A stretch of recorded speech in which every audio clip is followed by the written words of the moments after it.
Bueno, que existe necesidad de invertir, yo creo que ya lo sabemos. Los que nos seguís de hace tiempo entendéis que hoy en día el coste de no estar invertido es tremendo y es necesario que todo el mundo pues empiece a construir su patrimonio privado y sepa bueno, manejar sus finanzas personales, ¿no? Ahora bien, invertir evidentemente no es sencillo. Bueno, es más sencillo de lo que parece, pero evidentemente requiere cierta educación, cierta preparación y sobre todo conocer bien su perfil. Hoy vamos a analizar un sector quizá algo más complejo, pero que está generando mucha rentabilidad en este ciclo, que es el uranio. Además vamos a ver cómo cada vez, si no invertimos, vamos a estar más alejados, como siempre digo, de la riqueza, y todo lo vamos a analizar en esta sección que hemos denominado Conexión Macro. Así que os espero a todos.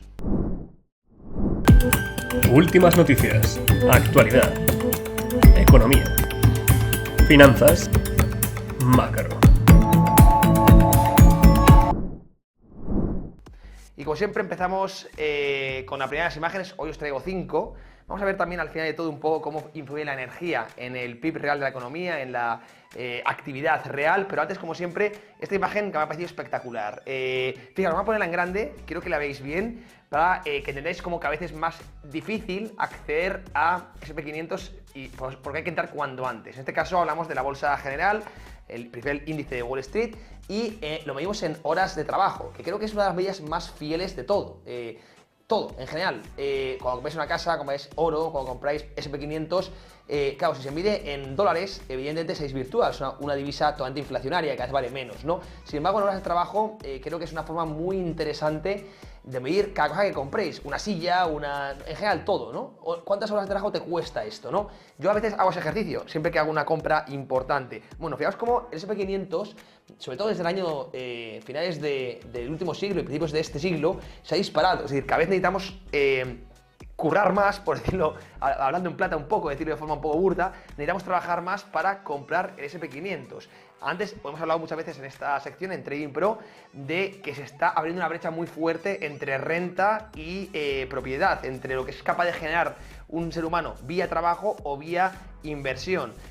Hoy en día, siempre he dicho lo mismo, ¿no? Las diferencias de riqueza, las diferencias sociales, se van a abrir entre quien tiene educación financiera y puede invertir y ser propietario de carteras y el que no puede acceder o no tenga conocimientos de acceder a esas carteras. Ahí van a estar las diferencias, insisto, las brechas de riqueza, ¿no? Y ese es el problema, ¿no? Que al final, pues por desgracia y porque no interesa a los gobiernos, pues no hay mucho incentivo a que haya una educación financiera agregada en la sociedad. De hecho, por lo general, sobre todo países hispanohablantes, España, donde yo resido, también Latinoamérica, pues la educación financiera brilla por su ausencia. Insisto, por desgracia, a pesar de que medios como independientes, como por ejemplo Trading Pro, intentamos poner un pequeño granito de arena, aunque sea pequeño, lo hacemos con la mejor de las intenciones, ¿no? Pero, bueno, básicamente lo que queremos ver con este gráfico es que, bueno, pues cada día cuesta más acceder a la bolsa, más horas de trabajo, comprar una unidad de SP500, y esta brecha va a ir aumentando, es decir, cada vez va a ser más y más caro. Hemos dicho que el año 2008, sobre todo,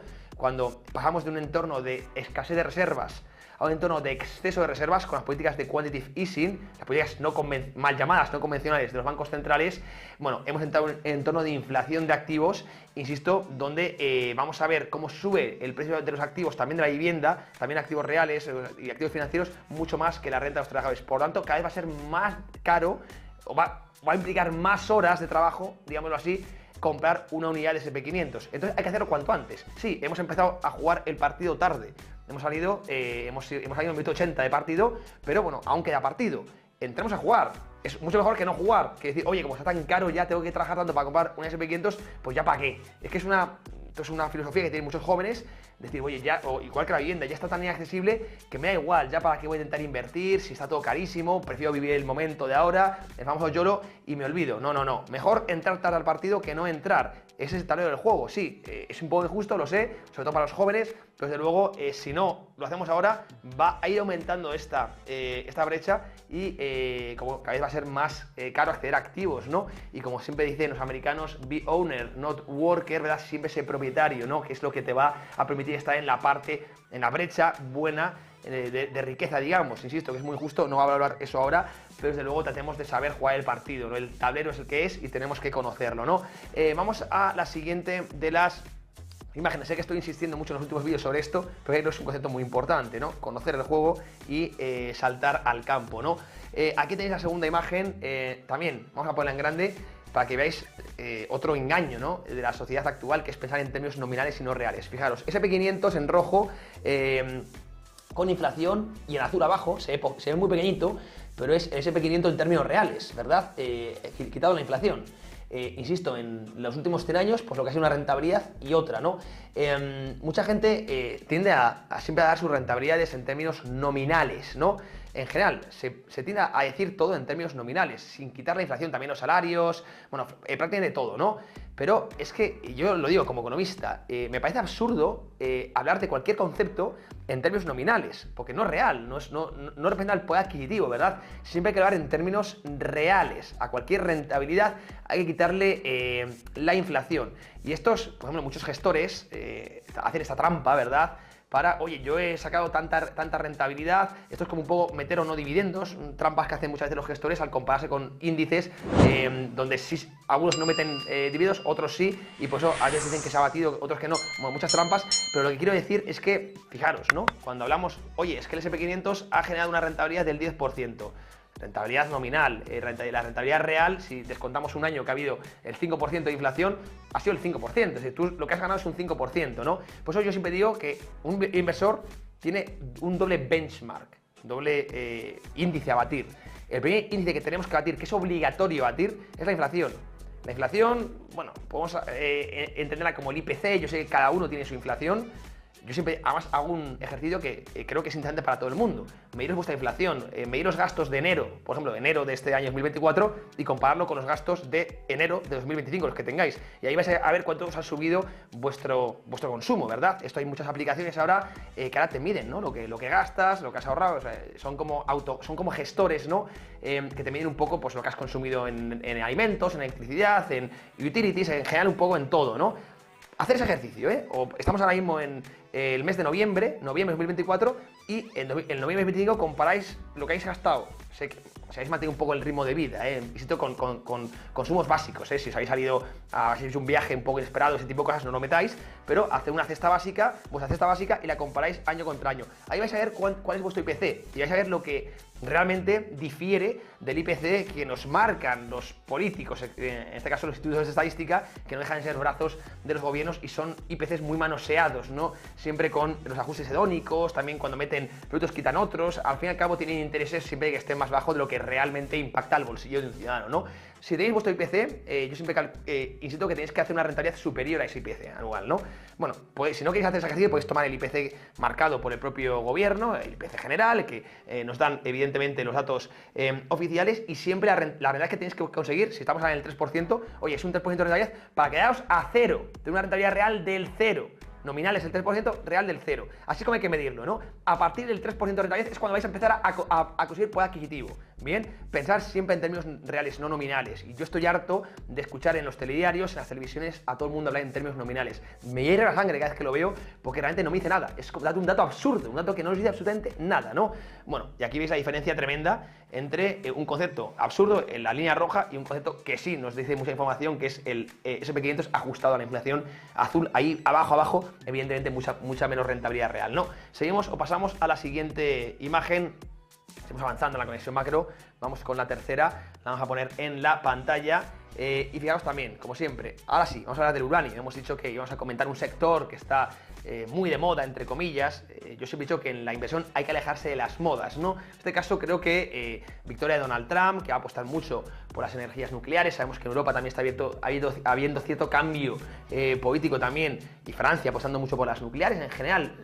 Hace poco se estaba denostando este tipo de energía, y ahora se la califica como energía limpia, ¿no? Se está volviendo a apostar por una energía muy eficiente, evidentemente la nuclear, y también empresas con microreactores, ahora como Oklo, hemos comentado muchas veces ese tipo de compañías, y además todo el sector de inteligencia artificial, que chupa mucha energía para sus bases de datos, van a necesitar fuentes de energía mucho más alejadas de las renovables, que son intermitentes y que no son capaces a día de hoy de abastecer la tremenda demanda que existe. Y evidentemente en todo este tablero pues entra la energía nuclear, que va a ser totalmente protagonista de la siguiente década, y también que va a abastecer, desde mi punto de vista, a todo lo que requiere la inteligencia artificial, ¿no?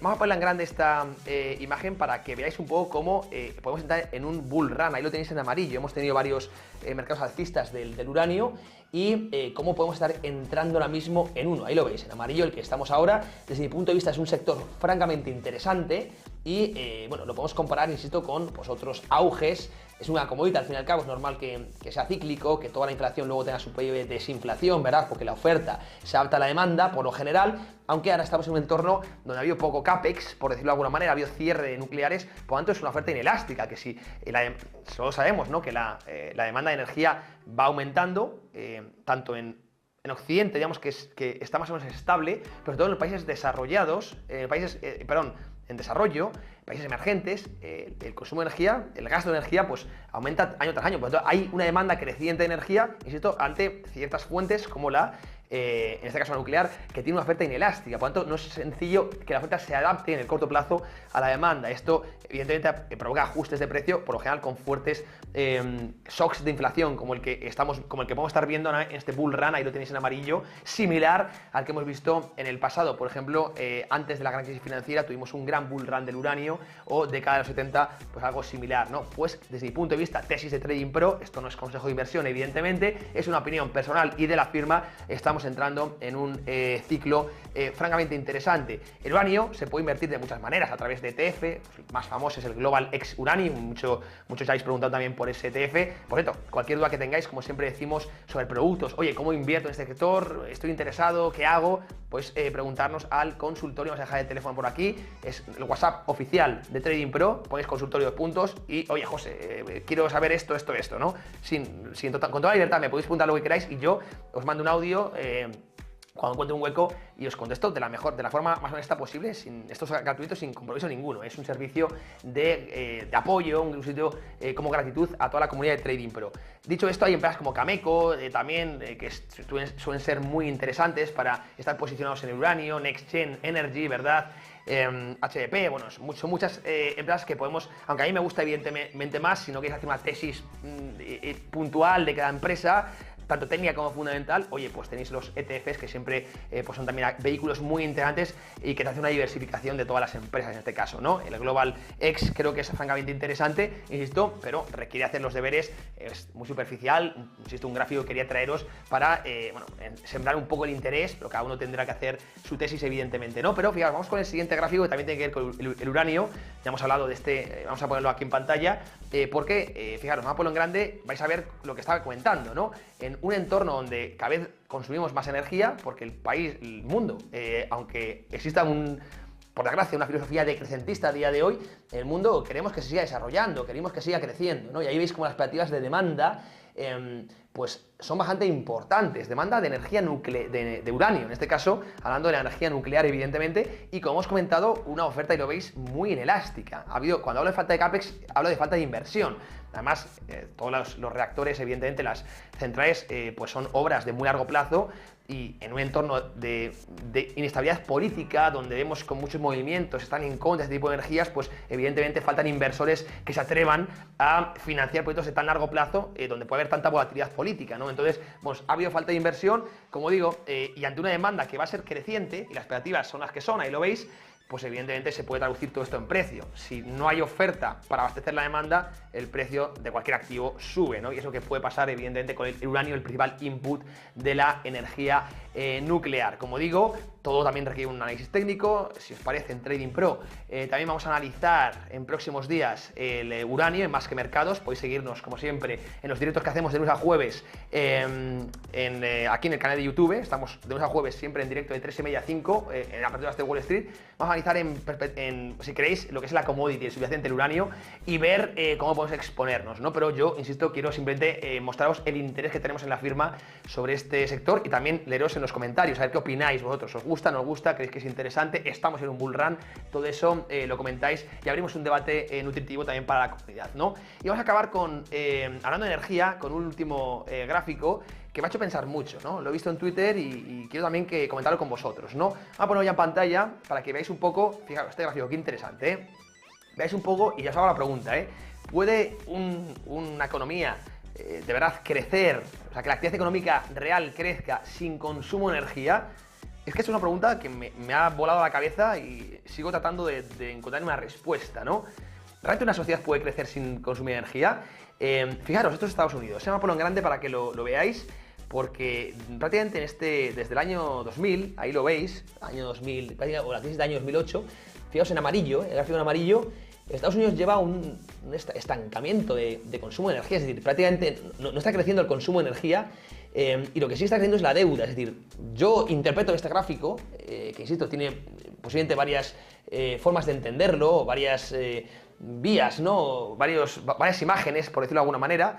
Es que realmente estamos creciendo simplemente por imprimir unidades monetarias, ¿no? Estamos creciendo en base a deuda, Si ahora mismo no creciera la deuda, no crecería absolutamente nada, ¿no? En términos de producción, es decir, no habría actividad económica real, ¿no? Y esto es muy problemático, ¿no? Porque, bueno, lo estoy comparando deuda con, fijaos, un poco, a veces salir un poco del mundo fiat, estamos intentando medir la actividad económica, la prosperidad de una economía en base al consumo de energía.